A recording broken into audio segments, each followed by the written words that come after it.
Just a reminder, you can catch me recording this podcast live on AMP. AMP is a new live radio app that lets you call in and chat with me in person while recording. Get the app on Apple's App Store and make sure you follow me at Jon Middlekauff to get notified when I go live.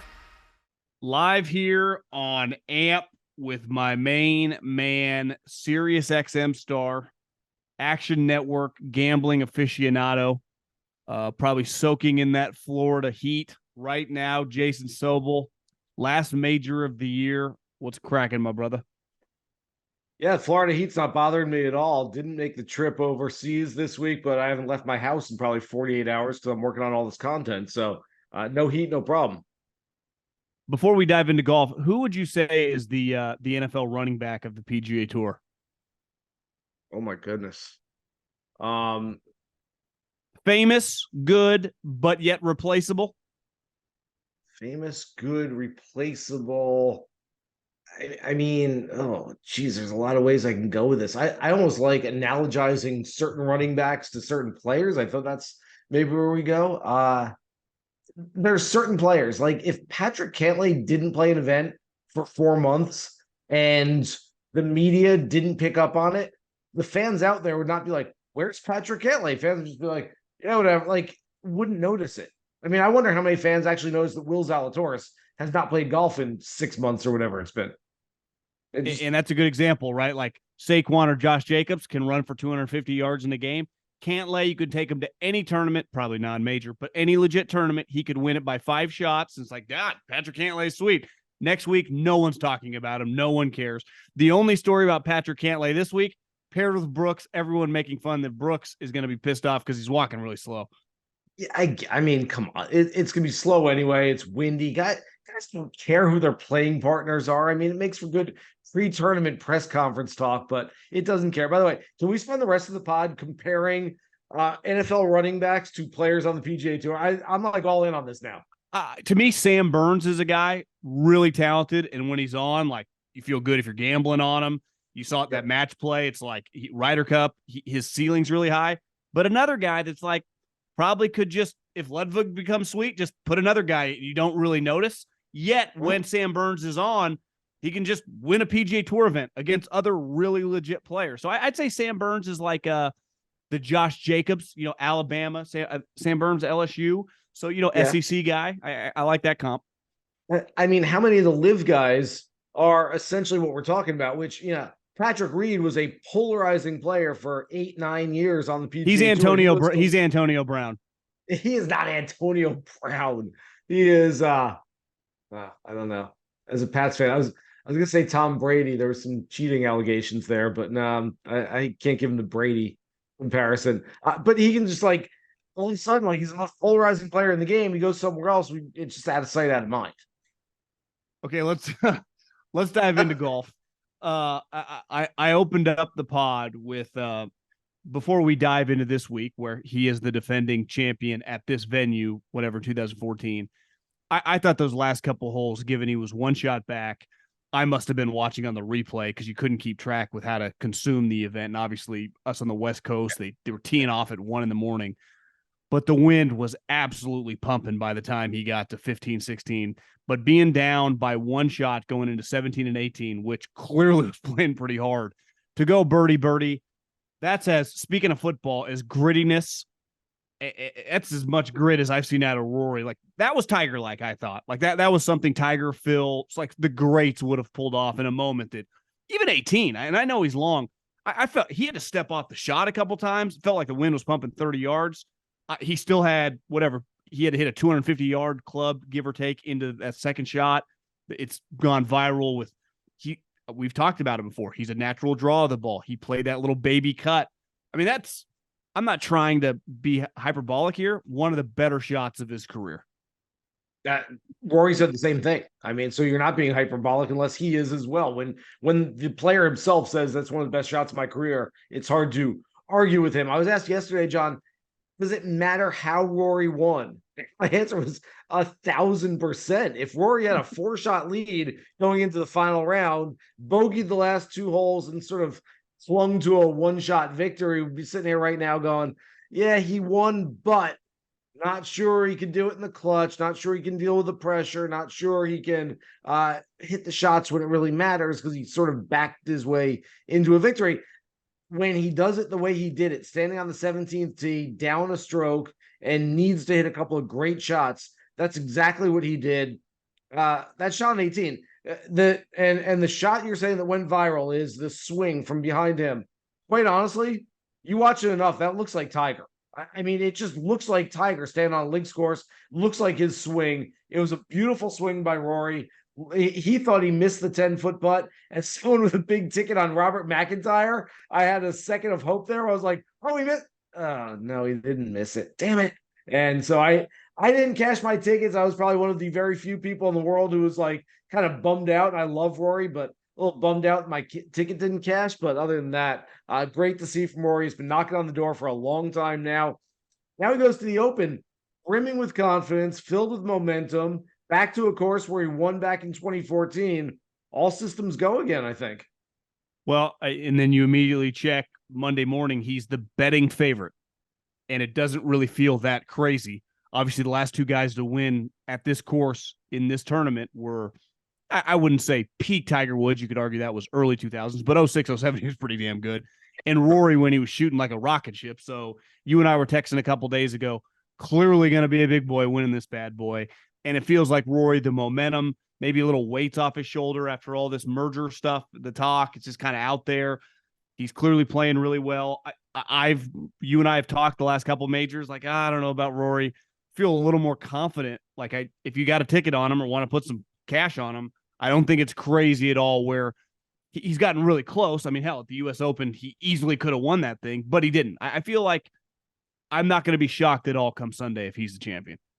I won't either. It's still a really short number. I can't bring myself to go plus 650, plus 700 on anybody in a major championship field unless you're giving me Tiger in his prime. That said, I'd like to wait and see. Rory tends to get off to some slow starts. Maybe he shoots 1 over 72 in the opening round, 5 shots back. That number goes to say plus 1100, plus 1150. And now I can rationalize taking him at that point.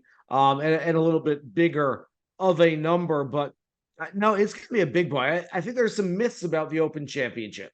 One of those myths that I wrote about this week is that I think we tend to look at the guys who are from England and Scotland and over in Europe, and we go, those guys are the good links players. Those guys are the ones who like dealing with the elements. We had Shane Lowry on our radio show last week. Shane Lowry goes, man, I moved to Florida, so I wouldn't have to deal with that stuff anymore. I hate playing in the rain. Shane Lowry, like the first thing you think of is like, that dude loves playing in the wind and rain. He's like, no, I don't. That's what I play. So I think we tend to nobody does credit. Yeah, we tend to give too much credit to the Europeans and not enough credit to the Americans. And I am completely guilty of that fact every summer myself. The other part of this is the fact that we tend to look at the Open Championship and say, oh, this is one where anybody can win. You know, like that ball starts bouncing around on a links course. You get some good breaks. You can be a Todd Hamilton or a Ben Curtis or Tom Watson, who nearly won at age 59. Darren Clark, who won in his 40s in 2011. You can be a player like that and still win this thing. Well, I got news for y'all. You go back over the past decade, and it's stud after stud after stud who's not only won this golf tournament. I went back in my preview this week. The last 4 editions of the event over the last 5 years, they didn't play in 2020. Essentially, the top 5, there's no surprise. Maybe a Dylan Fratelli like 3 or 4 years ago, finishing in 5th place. That's about it. Other than that, it's pretty much household names up and down the top of the leaderboard. And so if you're looking for guys who are like, well, he's 400 to 1, I'm going to take a shot. I don't mind the idea, but what we've seen is essentially the chalk plays out at this golf tournament. Yeah, my girlfriend looked at me when we were watching Rory win. I said, God, I had the long-haired guy. She's like, do you ever win outright bets? I'm like, well, I haven't won one since Torrey Pines, but I hit a lot of top 5s and top 10s. And I think my favorite bet this weekend is Tommy Fleetwood to top 10. And if you wanted to get aggressive to top 5, he's obviously had a lot of success. He's your classic, like, well, don't just bet on a guy from across the pond. No, he plays well and he's trending. Betting him to win will let you down, even though his odds, 25 to 1, feels like he's bound to get it. But to be safe, top 10 feels like almost like a lock. And definitely, if you want to get aggressive, top 5, he's playing really, really well. It's just, and every single week he's got, like, you look up, oh, he shot 62 today. And it's always why he gets really high on the leaderboard. He just can't finish for whatever fucking reason on Sunday. I mean, that played into his hand on Sunday. The wind was pumping. Rory was a little off early. And then I look up and it's just nowhere to be found. Except I would say all of the exact same words, everything you just said, and put the name Tyrrell Hatton instead of Tommy Fleetwood in there, and it all rings true. It's like, man, Links Golf Course, top 10, no doubt, probably a top 5. Love him this week. Love him on these types of tracks. Shoots a low number every week. Why not get it done? And I don't know why. And look, either of those guys, law of averages, could go out there and win this golf tournament, but exactly. You're looking at them more as props, more as DFS options than you are as outright plays this week, just because they don't seem to win. Fowler's another guy that I think top 10 has got written all over him. He finished second, obviously, a decade ago to Rory in this tournament, but it's less about that and more just he's really good. And it's cool to have him back.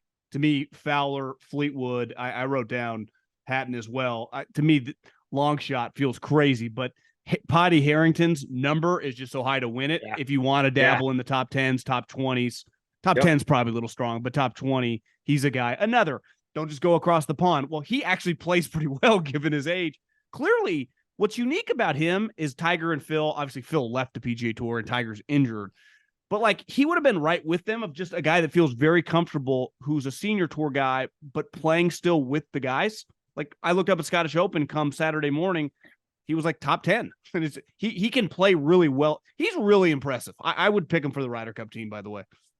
No, he's not making the Ryder Cup team. I don't think so. There are enough other options out there that are sort of that'd be pretty cool though, wouldn't it? I guess so. I look, we play well there. I guess.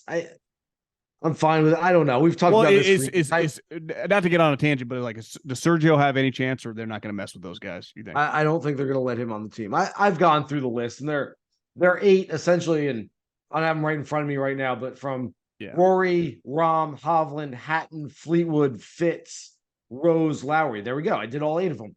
Those 8 are essentially locks. Well, whoever makes it in the top 6, whoever's named to the team. I can't imagine those guys aren't on the team. The last 4, Ludwig has a great chance. I think McIntyre now has a great chance. I don't know how you pick one Højgaard and not the other one, but you'd think they make a pretty good team if you want to put both Højgaards on there.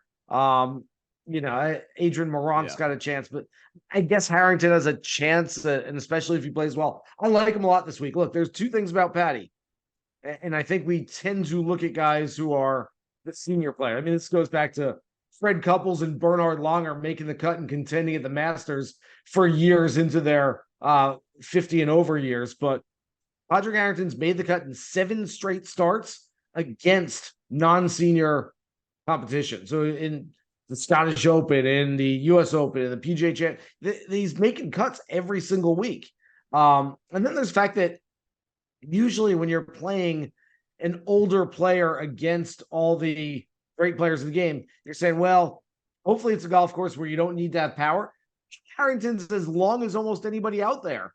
He has gained distance as he's gotten older and gained a lot of distance. So it's not even like you're saying, hey, as long as he can knock it out there 250 and still contend with these guys, the old guy can get it done. No, it's at 305, 310 average off the tee. I'm not worried about Padraig Harrington not having enough distance. So I'm with you. I listed him for a top 30 in my preview this week, but I wrote, if you want to take his chance on him as a top 10, I have no problem with that. Before we get into your pick to win it, you got some fades? Because for me, one name, I mean, his odds are just so spicy given how talented he is, throughout his career. But JT just, I don't know if I could play. I don't care if his odds are 200 to 1. It just feels like and Spieth feels like he's just heading the wrong way. Though I think his success in links golf over his time playing is the best. Right, shots gained, whatever, over the last 10 years, he's as good as anyone over that period of time. But God, he does not look right. JT does not interest me at all, even at that number. I mean, it's such a sucker play. It's like the books are begging us just to go, all right, I'll play a little JT at 75 to 1. It's an unbelievable number for a guy who's one of the best golfers in the world, or at least has been Since up you and until I this have been year. talking, he's typically like, I would say hovers between 15 and 19 to 1 in every tournament, including majors. If I had told you, John, 6 months ago, you could have Justin Thomas at a major at 75 to 1, you'd be like, here's all of my money. Like, I'm going to take a loan out from the bank and put more on JT because that's ridiculous. And now you're like, don't really want him at that number. Spieth, I like for like a single round investment. And so I've got him for first round leader because at any given moment, especially on a links golf course, he rolls in 4 30-footers and shoots 64. And you're like, oh, here comes Spieth. I don't know that he can get it done for 4 rounds right now, but I certainly don't dislike him this week. There's those other guys that I like better. As far as fades for me, I look at guys without much links experience who are younger players that maybe they get there at some point. You mentioned Sam Burns. I love Sam Burns' game. I think he's a terrific player. Not a ton of links experience, younger guy, American. Wyndham Clark won last month at the U.S. Open. I know a lot of people like him this week. Those are the types of guys that I look at and I go, maybe they finish in the top 20, but I don't see them coming close to a serious title contention on a golf course like this. What about Bryson DeChambeau at 70 to 1? It feels like he's been playing a lot better. Reading about this course, obviously that in-course OB, it's a little tighter, but his driving has been really good. You can't get me there. Look, Bryson at a U.S. Open venue, at a PGA Championship venue, that's his kind of shtick. At an Open Championship, I can't get there on him. I don't think it's going to happen. By the way, internal OB, it's the dumbest thing ever. It's like, look, you cover the NFL. It's like we take the NFL and we're just going to paint a white stripe, an out of bounds stripe, like 4 yards into the field at some point, and you're like, hey, sorry, man, you were on a fly pattern, you caught the ball, but you went out of bounds because we moved out of bounds into the field of play. That's the best thing I've ever seen. What's the logic behind it on their side? I think they're trying to prevent guys from just hammering driver off the tee and then being able to get home in 2 on a par 5, which tells me there's an architectural problem with that golf hole if you've got to put in internal OB so that guys have to lay up. So essentially it's going to be a 4-iron hole. You're making the hole stupid as opposed to making it a risk reward kind of hole. I'd rather just, why not? Like, it's on par 4. I don't care what you do internal out of bounds. At some point, someone's going to hit the right side of that fairway. Ball's going to take a weird hop. It's going to go 2 yards off the fairway to the right and be out of bounds. They're going to have to re-tee. I mean, it's really, I can't stand that. I am one who, like, when I'm playing, like, I don't care. Like, if my ball's in somebody's backyard and I can hop a fence and get a club on it, like, I know that's not the rules. I know that's not what we're supposed to do. Like, if me and my buddies are like, hey, we're playing local rules, we've got our own rules. Like, I don't care. There's your ball. Go hit it. Like, there's no Agreed. out of bounds just because someone decided to put a boundary here and put someone's backyard at this spot and put a stake there, and that's where your golf course ends. I don't know, if your ball's there, hit your ball. That's how the game works. Who you got this week? Going with Victor Hovland at 20 to 1. I've had him circled for this one ever since he won the Memorial Tournament. In fact, even before that, you and I have talked about this. PGA Championship. Double bogey, leaves one in the fairway bunker on 16, takes himself out of contention. Afterwards, about 30, 45 minutes later, I'm standing in the scoring area, and Hovland walks off. And I've never seen him like this, but okay, I don't expect him to be the usual happy-go-lucky Victor who's like bouncing around as he normally is with a big smile on his face. But he was not distraught. He was not discouraged. He was mad. And I have never seen him with steam coming out of his ears like he was in that moment. I looked at him and go, a switch was just flipped in Victor Hovland. He's going to start winning stuff very soon. 2 weeks later, won the Memorial Tournament in a playoff. A lot of people were on for the U.S. Open. I thought, that's too quick to win 2 within a 3-week span, but wait for this one. We talk about guys who play links golf courses really well.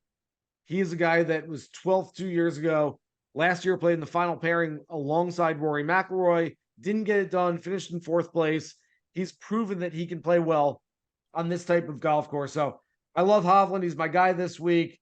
Others that I like, we talked about Hatton and Fleetwood, Ricky Fowler, Adam Scott. I was on last week for the Scottish Open. You and I didn't do a podcast, but he was about 50, 55 to 1 for the Scottish. And look, he's been trending in the right direction. He loves links golf. He missed the cut last week, but he missed the cut going 72-67. It's like he shot 83. I mean, Yeah. the 67 in the second round is a damn good score. Missed the cut, doesn't get there on the weekend, shows up this week, and now he's 80, 85 to 1. That's a massive number for Adam Scott. So I like that as well. If you want a couple of other big-time long shots, the live players at the top are finally being priced correctly, like Koepka and Cam Smith, probably have the right numbers next to their names. The guys from live who are further down the board don't necessarily have the right numbers. Louis Oosthuizen is 40 years old. We treat Louis like he's 74. We treat Louis like he's an old man. He's 6 years older than Ricky Fowler. He's not that old. He's been around for a while. He's been playing some good golf. He's 110 to 1 this week. I'll take a little shot on him. And then a big shot, Henrik Stenson. Again, another guy he's won the Open in the last 10 years. He's had multiple top 3 finishes besides that. No, he's not playing his best golf. I don't think he's going to win, but if they played this event this week 100 different times, could Henrik Stenson win one of them? Sure. So I'm looking for that 1 in 100 play at 400 to 1. It makes sense to take a chance on it. God, Louis Oosthuizen, I mean, so him and DJ are essentially the same age. If you just asked people that follow golf, like Louis and DJ, what's the age gap? People be like 9 years, it's because I'm pretty sure DJ is like 39. Louis 40. I would have guessed he was 47 years old. I would have guessed he was like Ian Poulter's age or something. That's the wildest thing I've heard in a long, long time. October 19th, 1982. He is 40. Hang on. I bet DJ was born in 83, so he's 39. DJ is June 22nd, 84. So essentially, Louis is like a year and a half older than DJ. Would you agree that if you just asked the casual golf fan, they would say at minimum 5-year age gap between those two? Of course. Because Louis hurt a lot. I don't know. We haven't seen him in a while. Feels like he's been around. Like, at no point has Louis ever felt like a young guy who's going to go tear it up. He went to live last year, and we're like, oh, all the older guys in the back 9 of their career are going to live. He was in his 30s still when he went to live. He's still got some game. I don't know. I'll take a chance on him. There's nothing really to say with Scottie beside he's an absolute ass kicker, but the guy who's kind of just disappeared, and you text me like, get ready for him. He's pretty dialed. I'm going to start calling him the venture capitalist because I saw that he got an equity stake in Topgolf. Is Jon Rahm. He's been a little out of sight, out of mind. He started the season. I mean, he's got more wins than Scottie Scheffler, who it feels is having a much better season than him. He's got more wins than basically everybody. He's made $15 million this year. This tournament, I mean, it feels like he's inevitably going to win a Grand Slam, right? He's already got 2 of the 4, and he's going to win this tournament. Like I would bet $50,000 that he's going to win an Open in his career, right? That feels like a lock at some point in time over the next decade.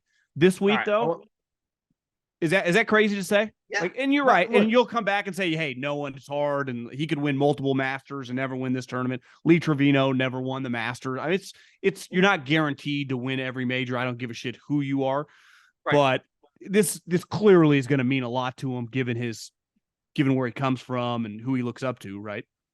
So a bunch of stuff here. First of all, we talk about the quote-unquote big 3 right now in golf. Okay, Scottie Scheffler. Everyone's got Scottie Scheffler stats. In fact, you texted me on Sunday. You're like, he's only lost to 9 guys in his last 4 starts. I went through the whole thing. This year, he's played 16 times. He's beaten 1,935 competitors. He's lost to 71 of them. He's essentially averaging, like, he's getting beaten by 4 players, and he's beating 129 players. I mean, it's unbelievable what Scottie's doing with his ball striking, with the results. But you talk about the big 3. Okay, Scottie's getting all the attention for how well he's playing. Rory gets attention because he's Rory. He's coming off a victory. Jon Rahm, essentially the question around him right now is, hey, where's he been? I spoke with him a month ago as soon as he finished final round 65 at the U.S. Open, finished in 10th place. It was fine. And he goes, man, I got one more start, and then I can't wait. I have not taken an extended vacation in over a year. I'm looking forward to it. Should be no surprise that a week later he missed the cut at the Travelers. But I can tell you, John, it's been Sobel, he was with over July 4th weekend. JJ Watt has a house, I don't know where, on some lake. He was up there with him. He was hanging out with him for the week. TJ Watt, JJ Watt, just kicking it. There you go. I mean, I have no doubt that John's coming into this one prepared. Two things. First of all, I've heard that, I mean, he's going down the rabbit hole. Like, he spends nights, instead of like, I don't know, I watch reruns of The Office every night. Jon Rahm sitting there going down the rabbit hole, watching old editions of the Open Championship on YouTube, like watching guys play links golf, watching Royal Liverpool. He is that focused on what he's going to try to do this week. And secondly, remember when he won the Masters 3 months ago?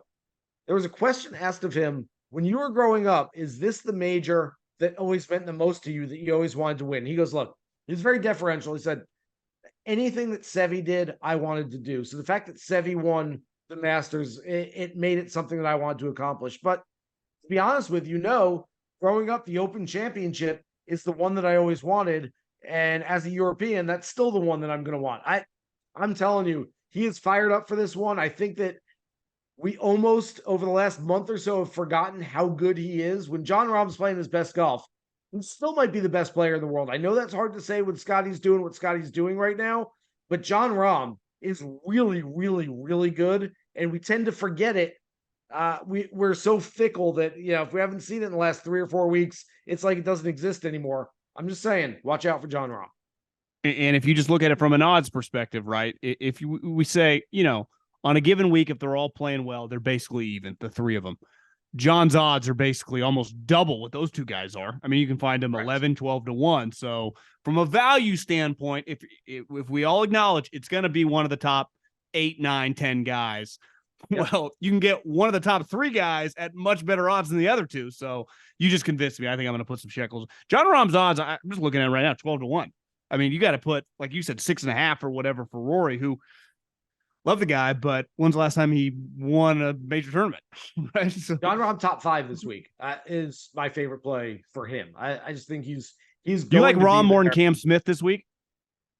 Yes, I am about to do my ranking. I'll do like a top 25 or so ranking of the field, and I've kind of got it in my head. I've got to write it all out, and I'll have it out later today. But Rahm will be somewhere around 3rd or 4th on my list. Cam Smith will be somewhere around 6th or 7th.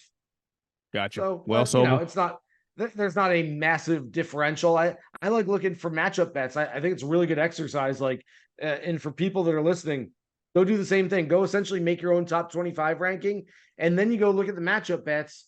And if you have a guy who's 4th and he's matched up against a guy who you have 6th, all right, you're probably not betting that. Not much of a differential. But you have a guy who's 4th and another guy that you have 25th on your list, and you go, okay, there's a massive differential. I should bet that guy who's 4th on my list. Okay, so this podcast is all over Hovland, Rahm, Fleetwood, and Hatton. Let's get it, baby. Yeah, love that. So we'll have a good weekend. Let's enjoy the Open, and sad day because this is the last major of the year. So the Masters, you're wearing a Masters shirt. We got a little while. 9 months away for the next major after this week. Look, I've got some FOMO not being there this week. I've covered probably 7 or 8 of these in the past. I kind of wish I was there, but that said, so funny. We had John Wood, who does a great job for NBC, on our show not that long ago, and he said, yeah, unfortunately, it looks like a lot of wind, a lot of rain, some bad weather. I go, hold on. That's unfortunate when you're there and you're covering the event. And I've been there. Look, I've been there when it feels like the roof is going to blow off of the media tent, and it feels like, we're all getting sucked up into the vortex. That said, when you're not there, like, there's nothing better than laying on the couch at 6 a.m, watching guys trudge around in rain pants and beanie caps, dealing with the conditions when you got like a bacon and egg sandwich sitting on your chest, laying on the couch watching them. I can't wait for that this week. Well, let's enjoy the Open, Sobel, and have a good weekend. Thanks, buddy. You too.